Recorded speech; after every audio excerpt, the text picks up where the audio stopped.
Имам три прашања и може да ги поставам. Првото прашање бе Социјалдемократскиот сојуз на Македонија го одели ставот на техничкиот премиер Оливера Спасовски, кој во интервју кажа дека очекува ова да биде најцрната и највалкавна кампања во историјата на државата и на што се тренува тоа. Практично, премиерот Оливер Спасовски ја констатира фактичката состојба на политичката сцена во нашата држава. Можете и вие да забележите каков е односот на ВМРО-ДПМН секојдневно преку ширањето на лажните вести, лагите, манипулациите, со кои што се обидуваат да ги забошотат нивните криминали во јавност. Вие самите сте свесни, сведок сте, бевте во собранието кога буквално пратеничка од редовите на ВМРО-ДПМН вербално нападна друга пратеничка, мислам на дел од групата на независната пратеничка група од ВМРО-ДПМН, само заради тоа што јавно на говорница, а знаете дека ние пратениците го имаме слободно правото за искажан збор од говорница, само заради тоа што ја посочи дека гласала за законот за служба во армијата, каде што стои дека станува збор за армија на Република Северна Македонија, буквално можеше да стане инцидент во собранието.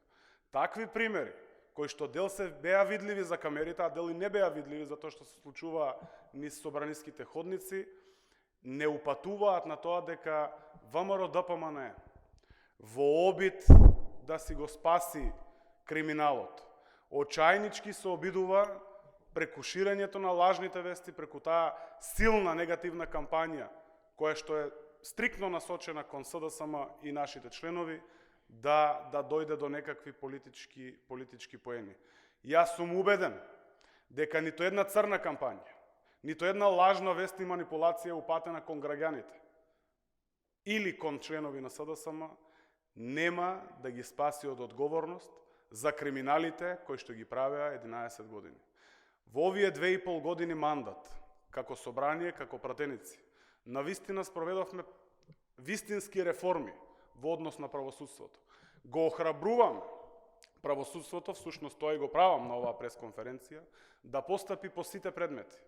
А ВМРО-ДПМН и функционерите кои што се огрешиле пред законот, да не се обидуваат на било каков начин да манипулираат. Нека си се спремат за да си одговараат за нивните злодела. Се знае, местото на криминалците е во затвор, а не во фотелите во Белата палата. Јас повикувам на смиреност од сите политички чинители. Знаеме колку се важни изборите и знаеме дека се одвиваат во период кога Република Северна Македонија очекува одговор од Европската Унија за отпочнување на преговорите. Тоа е наша стратешка определба, заложба на сите политички партии од независноста до денес. За жал, ја гледаме опозицијската ВМРО-ДПМН како антидржавно и неодговорно се однесува и со себе како партија, секако и со државата. Јас сум цврсто уверен дека последниот антидржавен елемент во државата, наречен ВМРО-ДПМН, ќе го снема на изборите на 12 април. Дали со разрешувањето на Рашила Мизраки се губи смислата и од концептот за техничка влада? Јас повеќе би рекол дека самото назначување на Рашила Мизрахи и нејзиното дејствување противуставно и кршењето на уставот беше практично прекршување на смислата на техничката влада. Техничката влада е должна да обезбеди фер и демократски избори, а не да менува или да не менува табли. Како министер, таа е должна, впрочем, за тоа и даде заклетва во собранието пред сите нас пратеници, дека ќе го почитува и ќе го брани уставот на Република Северна Македонија. Наместо тоа, таа со своето службено возило се шеташе по партиски собери, наместо да го почитува уставот и законите во државата, таа силно го прекрши, со што фрли една сериозна дамка во однос на нашата евроинтеграција. Тоа е недозволиво и за тоа се случи тоа што се случи. СДСМ никогаш нема да дозволи, заради тесно партиски интереси на бандитите на ВМРО-ДПМН, да биде државата повредена на било кој начин. Што во прашањето не можеше да достави аудио материјал во јавното обвинителство, што го презентираше во собранието, кој е вашиот став? Имавме можност од Собраниска комисија да го слушнеме материјалот.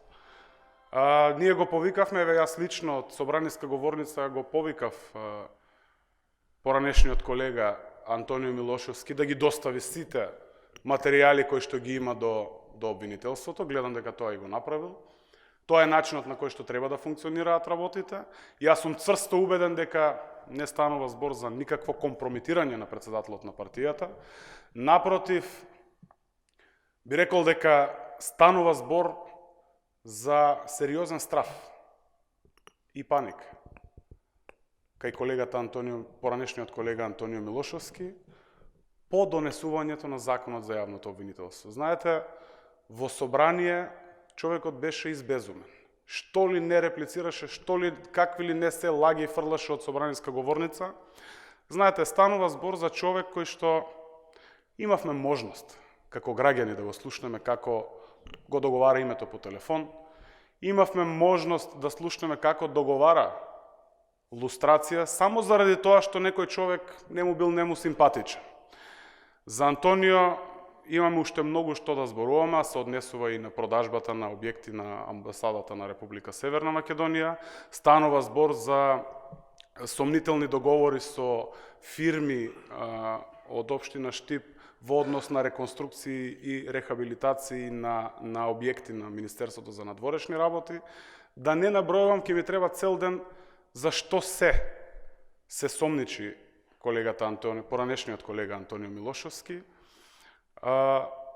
Би му порачал, наместо да пробува да прави било какви драмолетки во јавност и да ги манипулира граѓаните, нека си спрема добри адвокати за тоа што ќе му требаат. Ви благодарам.